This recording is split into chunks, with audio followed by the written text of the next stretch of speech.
Uma de minhas alunas enviou uma pergunta nada fácil. Ela disse: Tenho uma dúvida. Vejo em minha convivência muitas pessoas que se defendem por medo de serem feridas, outras que criticam por medo de serem criticadas, outras se retraem por conta de não serem criticadas. A cidade em que vivo, eu retirei o nome da cidade por questões éticas, é uma cidade em que digo que as pessoas vivem de fachada, carrões e longos carnês, preocupação com o que vão pensar. Essas coisas que para mim não têm sentido. Será apego ou medo? Não sei diferenciar. Penso às vezes no status que aqui temem perder. E não vivem livres. Se comportam com arrogância e orgulho. Já tratei de pessoas que deixaram de ajudar porque eram criticadas. Pode me ajudar a entender o ser humano? Respondi a essa pergunta que me foi feita pelo Zap com um áudio que compartilho com você aqui. Você fez uma pergunta complicada, hein? Você quer saber como entender o ser humano? Eu posso tentar te explicar, não sei se você vai gostar da minha explicação, porque tudo tem um preço nessa vida. Eu tenho um site na internet que se chama Como Ganhar Sem Perder. E eu recebo muitas críticas por causa disso. Algumas pessoas infelizes e ignorantes dizem: pá, se você ganha, você não perde, que idiotice, não sei o quê. Só que elas não compreendem, pela ignorância delas, que todos os ganhos têm um preço. Então, ganhar sem perder é uma coisa praticamente impossível, a menos que você receba uma orientação e a siga na íntegra, né? O que é muito difícil, porque se fosse fácil, Jesus já teria salvado a humanidade, né? Porque ele nos ensinou que nós devemos servir e conjugou o verbo amar em toda a sua substância. E é só isso que nós precisamos para que a vida dê certo. Só que as pessoas não seguem, né? Porque não querem pagar o preço. Existiu um outro ser humano muito especial, o Siddhartha Gautama, o Buda. Eu sou um seguidor do Buda, não como uma religião, porque ele nunca falava em Deus, e sim como uma filosofia de vida. Acredito muito nisso. O que acontece é que o Buda dizia uma coisa que é fascinantemente verdadeira, embora bastante desagradável. Ele dizia: tudo é dor. E quando alguém fala uma coisa assim, uma expressão tão cabal como essa, a nossa tendência é pensar: esse cara era um pessimista, mas ele era apenas realista. Tudo é dor, porque tudo que você consegue de bom na vida implica em você se dedicar, em você se esforçar. E essas são formas de dor. Então, a grande questão é que o ser humano ele não está muito disposto a pagar o preço, né? Ele não quer passar pelo processo que gera o resultado final. Ele quer o resultado final sem se esforçar, né? Então, uma forma de você perceber a vida, e que é bastante interessante, impactante, correta, verdadeira, porém tem o seu preço em termos de dor, é: qual das dores que a vida lhe oferece você aceita e está disposta a vivenciar? Porque isso é que determina a vida que você terá. Muitas pessoas querem sair de um empreguinho medíocre no escritório e ganhar muito dinheiro. Só que quem faz isso são os empresários. Os empresários ganham muito dinheiro e eles trabalham mais do que 60 horas por semana, enquanto que o empregado comum trabalha no máximo 40 horas, que é o que permite a legislação. Percebe? Tudo tem o seu preço. A felicidade exige esforço e ela se origina dos problemas. Porque quando você tem um problema, você se esforça. Quando você não tem, você se acomoda. Então, esse esforço em direção a se realizar o que é preciso ser feito é que traz a felicidade. Satisfação e propósitos genuínos, sérios e duradouros só podem ser conquistados através de escolhas. Se nós seguimos por um caminho, não desfrutaremos da paisagem e dos benefícios que existem em outro caminho que não estamos seguindo. Então, quando fazemos uma escolha, estamos perdendo algo em função de buscarmos realizar alguma coisa.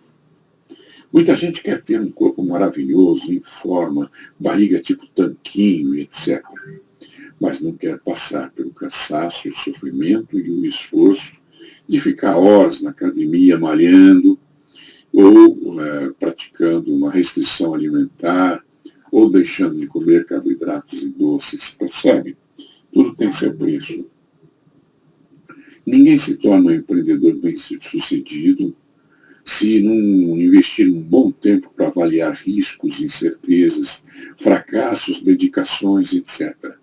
O Sebrae tem uma estatística no Brasil que afirma que as pessoas que dão certo, realmente se tornam ricas, faliram pelo menos por 3 vezes. Isso é interessante, porque são fatos, estatísticas, consideradas. Claro que há exceções, mas a grande maioria dos empreendedores que deram certo enfrentaram, segundo a estatística do Sebrae, pelo menos 3 falências. E isso também é verdade nos relacionamentos, por exemplo. Todo mundo quer encontrar um parceiro ou uma parceira que seja uma pessoa maravilhosa, só que não sabe lidar com as rejeições, com as insatisfações, com a falta de diálogo, com as brigas domésticas que às vezes ocorrem. E o que determina o sucesso não é uma pergunta do tipo, você quer prazer? Que prazer você quer desfrutar? Não é isso. A pergunta que determina o sucesso e a felicidade é qual dor você está disposta a suportar. E a maioria das pessoas não está disposta a suportar dor alguma. E se você conjecturar, você já tem alguma idade, já viveu bastante a sua vida e passou por poucas e boas, eu acredito. Então você sabe, o que um jovem talvez não soubesse, que o caminho da felicidade é cheio de obstáculos e muitas vezes de humilhações. Mas você tem que escolher. Não dá para levar uma vida satisfatória, agradável e realizada sem dor. Então a pergunta sobre a dor é interessante. Qual dor você prefere tolerar? Uma pergunta difícil, porém relevante. É uma pergunta que pode levar você a algum lugar. E ela pode mudar as suas perspectivas, sua vida, suas esperanças. E o que faz de você a pessoa que você quer ser é as perguntas que você faz e que você responde. Porque isso implica em escolhas. E no final das contas, isso é o que nos distingue como pessoas e que nos torna humanos. Se você quer alguma coisa, mas não está disposta a pagar o preço, você não quer aquilo de verdade. Você está apaixonada pelo resultado e não pelo processo que te leva lá e que é sempre árduo à sua maneira, é claro, proporcionalmente ao que você quer realizar. A verdade é muito menos interessante do que esta explicação que eu estou lhe dando. A verdade é que você precisa querer e pagar o preço, senão você não chega lá.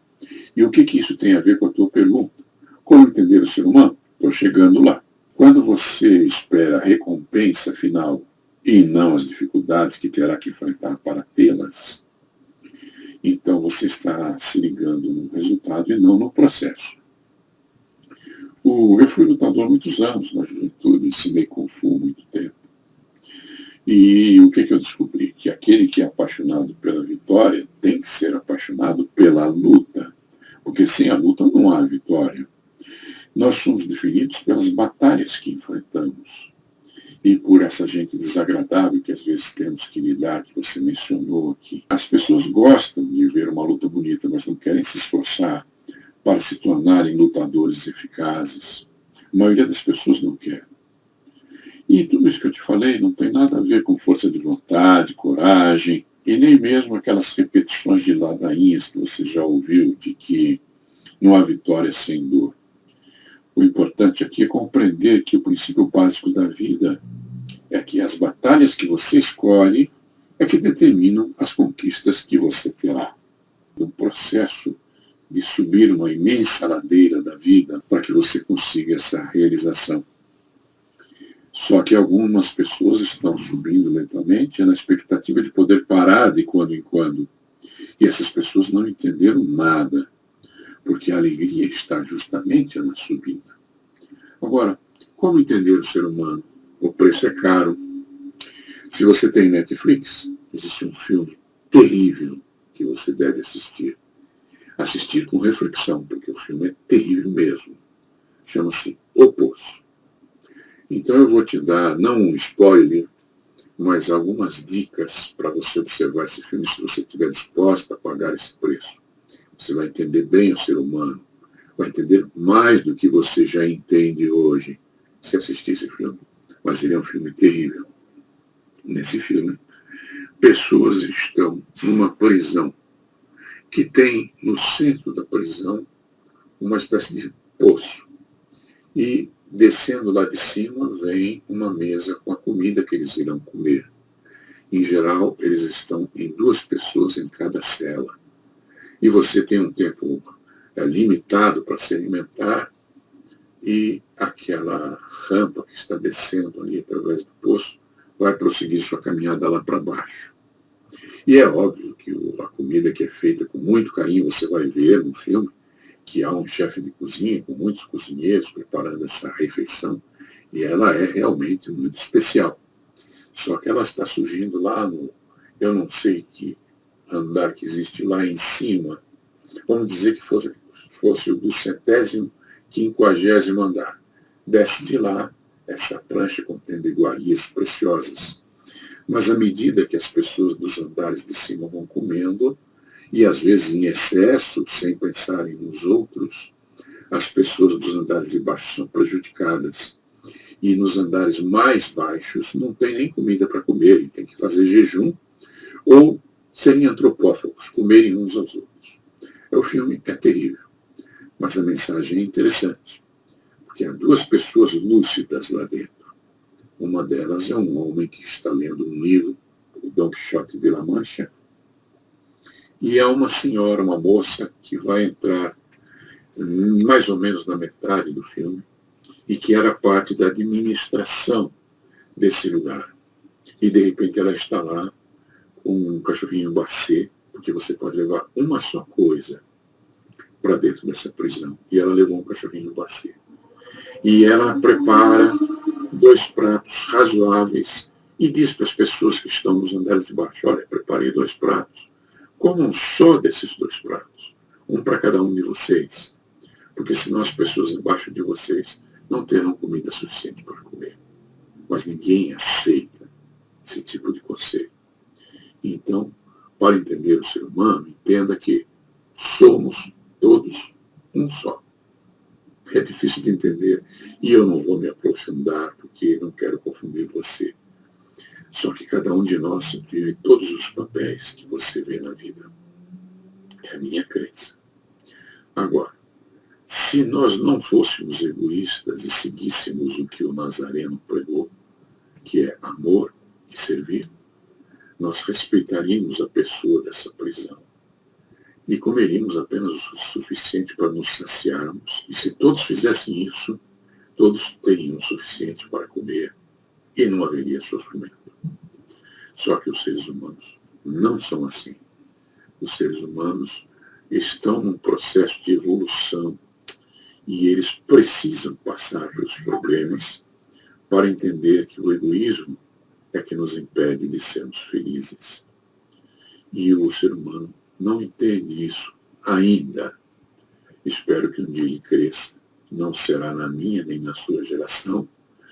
E aí haverá uma época na humanidade em que as coisas ocorrerão sempre para o bem e todos terão sua chance de ser felizes. Espero que eu tenha conseguido esclarecer mais ou menos. Se você puder, vá na Netflix e assista esse filme. Eu posso, assista sozinha, porque ele é terrível. Muito desagradável. Mas você verá nesse filme que as pessoas são assim. Elas são tão egoístas que, para terem o próprio prazer, elas prejudicam todos os demais. Por isso que há tanta desigualdade no mundo e por isso que é tão difícil entender o ser humano. Então aqui há 2 liçõezinhas para aprender. Temos que evitar o egoísmo E temos que escolher o tipo de dor, no sentido de esforço, dedicação, preço a pagar, que está a nosso dispor para que possamos ter uma vida serena, ética, agradável e que ajude o próximo. Que foi o que Jesus ensinou. Só que as pessoas não querem entender. Tá bom? Desculpe aí por este áudio tão longo e por um conselho tão infeliz como esse de assistir esse filme, que é um filme infeliz, mas é um tratado de sociologia e de política, se você analisar com olhos de ver e ouvidos de ouvir. Tá bom? Abençoada seja. Tudo de bom para você. Em resposta a esse áudio que enviei a ela escreveu: agradeço sua orientação. Realmente é verdade tudo o que me passou. Vou ouvir várias vezes porque tem muito ensinamento aqui. Eu fui assim. Queria o resultado sem paciência para executar o processo. Não entendia o passo a passo. Hoje já aproveito melhor. Nunca soube o que queria, mas sabia o que não queria. Risos. Mas já estou definindo o que quero fazer. As pessoas querem dinheiro para ficar na praia, viajando e não trabalhar. Mas eu penso que se tenho dinheiro, aí é que não vou parar. Risos. Quanto ao filme, vou tentar assistir. Com certeza compreenderei mais aí. Gosto de ouvir suas orientações, sempre com tanta serenidade e naturalidade. Muita gratidão. Em resposta ao que ela escreveu, eu respondi: esse filme é terrível, vá com calma. Infelizmente, é uma forma eficaz de compreender que é o egoísmo humano que vitima as pessoas. A Bíblia afirma que quem semeia ventos colhe tempestades. Quem semeia egoísmo empesteia o mundo e a si mesmo. Se todos semeássemos amor e o ato de servir, como ensinou Jesus, todos estaríamos bem. Mas tal solução, por enquanto, é impossível, pois cada cabeça, uma sentença. Seria preciso educar todo mundo no caminho do bem. Tal é a missão de algumas instituições como a nossa, mas isso deveria ser uma tarefa do governo. Deveria ser ensinado nas escolas. O Japão é o país com o maior número de suicídios. Me propus a ensinar nosso curso Sofia lá, gratuitamente, para diminuir o número de suicídios. Não se interessaram. A grande questão é que os governantes não estão interessados no povo. A igreja poderia ensinar isso. A Igreja da Ciência Divina se propôs a fazer essa tarefa. Falimos. No dia seguinte ela disse: bom dia, assisti o filme ontem e assistirei novamente hoje. Não foi pesado, acredite. Uma prisão é o inferno materializado. Ali só havia uma pessoa por vez a enfrentar. Nas prisões são várias ao mesmo tempo. Não me impressionei, porque o senhor me preparou, assisti como observadora. Até aqui percebi que as pessoas, quando estão por cima, esquecem dos que estão embaixo, ou se vingam das humilhações recebidas, e humilham também. Quando embaixo só pensam em si mesmas, às vezes até matam para sobreviver. Se conformam e transformam tudo que é ruim em normal. Há muito o que pensar. E eu escrevi: pois é, desculpe ter feito você passar pela provação de assistir esse filme horrível. Na realidade, só é horrível porque espelha a realidade da raça humana. O egoísmo imperante que faz com que quem tenha poder humilhe os menos favorecidos. Agora você pode compreender melhor o ser humano e a miséria em que ele mesmo se coloca. Cada um de nós é responsável por cada coisa que nos acontece, porque nosso egoísmo nos vitima. Mesmo uma pessoa bem intencionada como você se torna vítima, como o homem que lia Cervantes e aquela moça que tinha o cão salsicha, no filme O Poço. Ambos tentavam dialogar com os demais e orientá-los para que todos tivessem o que comer, mas não conseguiam fazê-lo. E sem que todos entendessem essa mensagem, todos se tornavam vítimas do sistema. É aqui que entra o conceito de que somos todos um.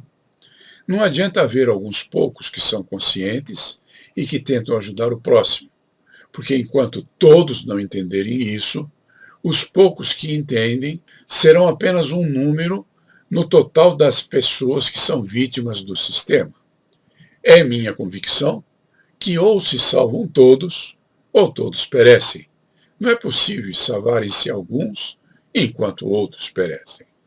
E essa senhora contou: sou terapeuta de floral de Bach há 25 anos, mais ou menos. Desanimei de atender porque percebi que as pessoas só querem o que eu chamo de, entre aspas, remédio para dor de cabeça. O floral por si só, positiva, mas leva tempo e, como o senhor diz, o processo é o importante, porque conscientiza. Não, senhor Marco, a igreja não fracassou. As pessoas não querem o processo, a mudança.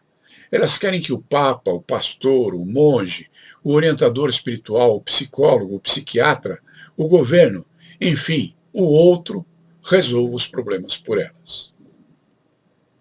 E ela continuou: pois é, o senhor diz que a ação de uns poucos sempre será insuficiente. Mas eu acredito que Deus é surpreendente. Nós acharemos uma forma. Vou gravar minha experiência. E ela realmente gravou a experiência dela e você poderá ouvir os áudios a seguir. Veja bem, uma história real, sofrida, magnífica em compartilhar ricas percepções. Espero que você aprecie e aprenda alguma coisa com ela.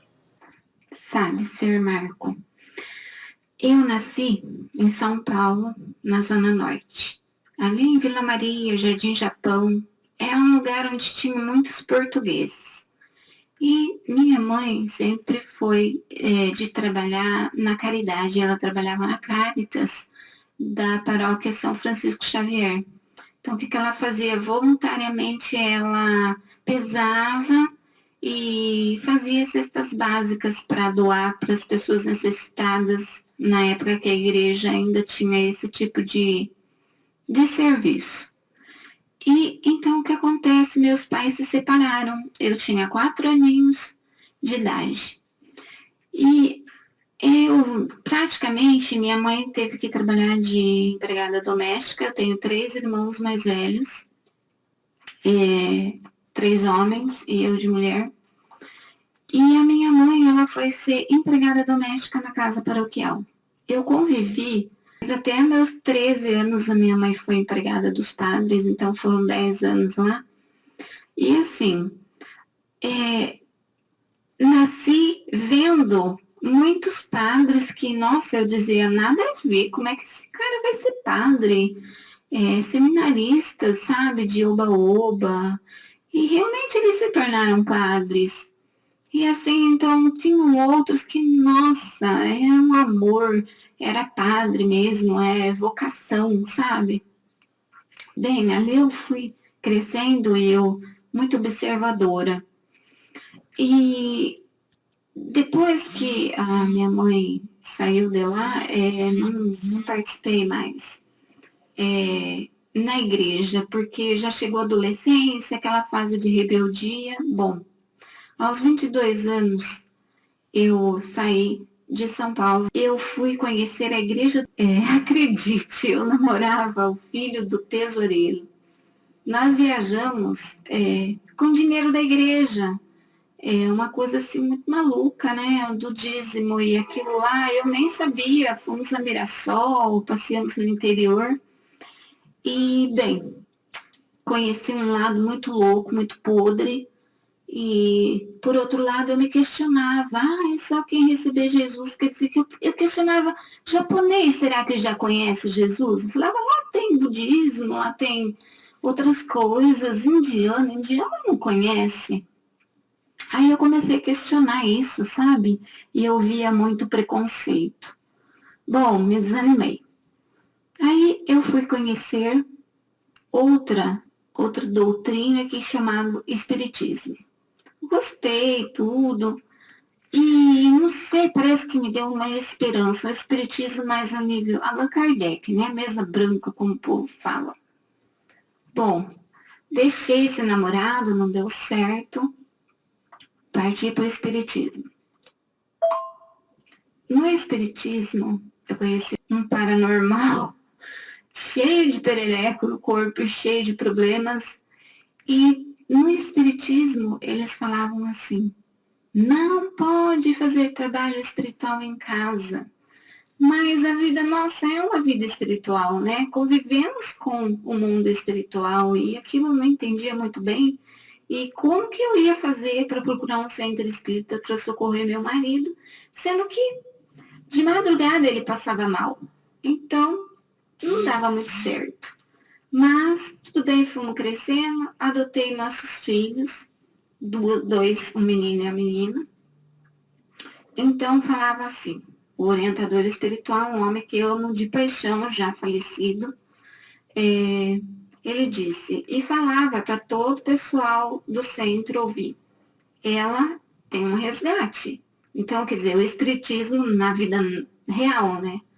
Que foi o caso do meu filho. E a minha filha, ele dizia, amiga do passado. Realmente foi assim. Hoje a gente se harmonizou, já a gente se entende bem, eu e meu filho, mas foi uma vida assim meio que de amor e ódio. Oscilava muito. E aí as pessoas falavam no centro assim, não, mas agora você já resgatou, você encontrou ele, você aceitou ele, pronto. E eu olhava assim e falava, não, gente, eu tenho que fazer esse meu relacionamento dar certo, senão não resgatou nada pelo pouco que eu tinha aprendido, via só uns anos que eu estava estudando. E as pessoas, então, lá, mais de 10, 20 anos, eu falava, não, nada a ver. Eu comecei a observar que as pessoas ficam lá nos lugares, mas não avançam, sabe? Parece que elas usam aquilo. Então, o espírita geralmente fala assim, é caro, é coisa de outra vida, não sei o quê. E nem sempre é assim. A gente percebe que nem sempre é assim, né? Bom, depois disso eu conheci a Umbanda. Não, olha, eu pulei uma coisa. Quando eu casei, eu também conheci, antes da Umbanda, eu conheci o esoterismo. Fomos viajar lá para Alto Paraíso de Goiás, anjos, duendes, fadas, cristais. Era tudo muito bacana. Pessoas dando canalização de seres angelicais e tal, e extraterrestre, naves espacial. Então, conheci muita coisa nesse nível. O que acontece é que eu via pessoas que, obsessoras assim, terríveis, zombando, dando, assim, informações que sem sentido, sabe? Sem amor, mas canalização mesmo, se aproveitando de pessoas invigilantes. Bom, isso foi, assim, muito, muito chato para mim, porque eu era um canal novo, vamos dizer assim, uma médium que estava conhecendo ainda nessa questão da mediunidade, ser canal para os seres invisíveis, né, os espíritos que já partiram da Terra. E assim, não existia a pessoa, existia o canal. No esotérico, todo mundo vinha atrás de querer saber a parte de a canalização, as respostas, eles queriam ter alguém que falassem, mas nem se importavam se eu, o canal ou qualquer outro canal estava cansado, precisava se alimentar ou precisava descansar. Era uma loucura, sabe? Então, esse foi o ponto, né? Na Umbanda, eu conheci pessoas que faziam trabalhos horríveis. O senhor não imagina, assim, eu ouvia cada coisa. Pessoas que faziam coco, sair correndo atrás das pernas dos outros.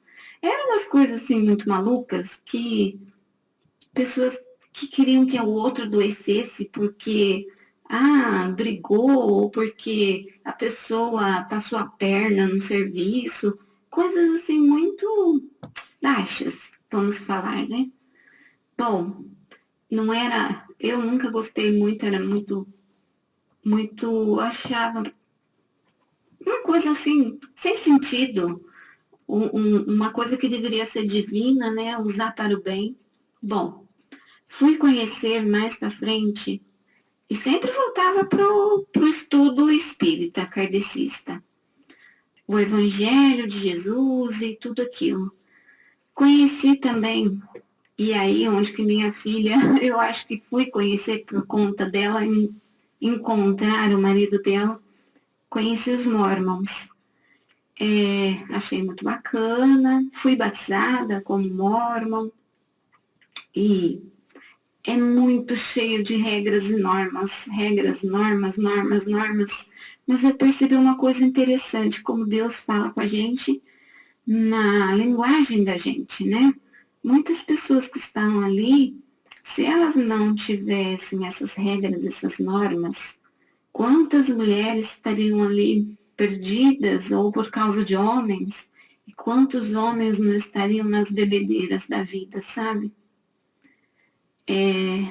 Aí a gente vai vendo também que, sei lá, tudo tá certo e é por aí, mas, enfim, em todos os lugares que eu fui, e agora kardecista, conheci Seixonoye, pensamento positivo, muito bacana, mas vi muita gente que era negativa, se embalando nesses pensamentos positivos, se mergulhando para conseguir se levantar, sabe? Muito, muito bacana. Foi lá que eu conheci o que é ser filho de Deus. Isso para mim foi assim um marco. A Seixonoye me trouxe esse conhecimento. Bem, enfim, eu sigo realmente o kardecismo, porque é um lugar onde que eu encontrei, sabe, Senhor Marco, verdade, assim, tipo, levanta, faz a sua parte, não é o outro, é você, e veja bem se você está se comportando, se você não está usando amor, é onde que eu tive conforto, eu tive, como eu vou falar, eu não sei, a verdade, eu sinto a verdade ali e gosto muito, muito de ler os livros do Dr. Emmett Fox e do Dr. Joseph Murphy, né? Eu gosto muito. A Igreja da Ciência Divina, eu lendo os livros, eu penso que deve haver saída, sabe? Eu lia muito dizer assim no livro do Dr. Emmett Fox, que quando a gente tem amor suficiente, a gente cura. E assim, eu acredito que a gente ainda possa fazer, mesmo sendo em números pequenos, porque deve haver alguma forma. Dizem que a prece do justo abre portas no céu, sabe? E o Espiritismo diz que está encarnado, principalmente no Brasil, para ter a chance de aprender e de fazer muitos seres pervertidos que caíram, que erraram. Então vem para o Brasil, e que o Brasil é a pátria do Evangelho, é o coração do mundo. E, bem, mas acontece que o Espiritismo também tá. Em suma, para não perturbar muito o senhor, sei que o senhor tem um tempo restrito, eu observei que 95% das pessoas que estão lá não seguem de coração, de boa vontade, assim, de amor. Seguem porque precisam, porque se não estivessem ali, sei lá, aconteceria alguma coisa. E é o que eu sinto, o que eu vejo. Mas 5% só tá ali de coração, de amor, tá assim disposto a pagar o preço, a lutar, que nem aquele rapaz quando desceu os andares, sabe? Os dois estavam dispostos a pagar o preço, a fazer, a tentar mudar tudo aquilo. Então, eu acho que a gente tem que continuar, não pode desistir, deve haver uma saída onde a gente possa, com a serenidade, com a calma, né? Sei lá, fazer alguma coisa para ajudar. Comentei o relato dela. Ouça. Bom dia. Gostei muito do seu depoimento. Isso mostra que você é uma peregrina no campo da espiritualidade, que já passou por diferentes frentes, diferentes escolas. E acho que você está bem centrada, você está bem mais perto da serenidade que a espiritualidade oferece do que a maioria das pessoas. Tá? E eu concordo que, mesmo que o que a gente possa fazer seja muito pouco, porque somos poucos, né, as pessoas inclinadas à ética, à espiritualidade e ajudar o próximo, o pouco que a gente pode fazer é muito importante. E é o que impede que tudo isso desabe no final dos tempos. Né? Então, sim, temos que fazer a nossa parte da melhor forma possível. Isso tem valor, sem dúvida nenhuma. Eu já salvei algumas vidas, eu sei, e devo ter salvado outras que eu não sei. E tenho certeza que você também. Ok? Então, a ideia é bem essa. Você deve se dedicar o melhor que você possa. Nenhum de nós é perfeito, né? Se existe a perfeição, ela seria divina. Então, só Deus é perfeito e não nós. Cada um de nós com os seus problemas, com os seus obstáculos, com os seus handicaps, enfim, com a insuficiência de cada um de nós, há muito que podemos fazer. E façamos, né? Façamos o pouco que nos cabe, porque eu acredito que o universo não está nos cobrando uma tarefa acima de nossas forças. Então, se há uma tarefa, vamos cumpri-la. Se está dentro das nossas forças, façamos o melhor que pudermos. Tá bom? Desejo um belo dia para você e mantenha a sua espiritualidade, cultive-a. Ela escreveu: o senhor é maravilhoso, vai me ajudar a aprender essa serenidade, né? Eu respondi: se depender de mim, pode contar que farei o melhor que possa. Uma pergunta: achei muito interessante sua história e acredito que possa ajudar muita gente. Pergunto: me permitiria publicar seus áudios sem citar seu nome, tirando sua foto? E ela respondeu: tudo bem, se servir, fique à vontade. E foi por isso que eu produzi este vídeo e compartilhei com você. Espero que isto tenha acrescentado alguma coisa à sua vida. Merece a reflexão. Em breve, o curso do nosso grupo Sofia será aberto ao grande público. Inscreva-se neste canal e volte de vez em quando para saber se esse tempo chegou. Avisaremos por aqui. Todos que estão em busca da verdade são bem-vindos. Obrigado pela sua presença, amiga.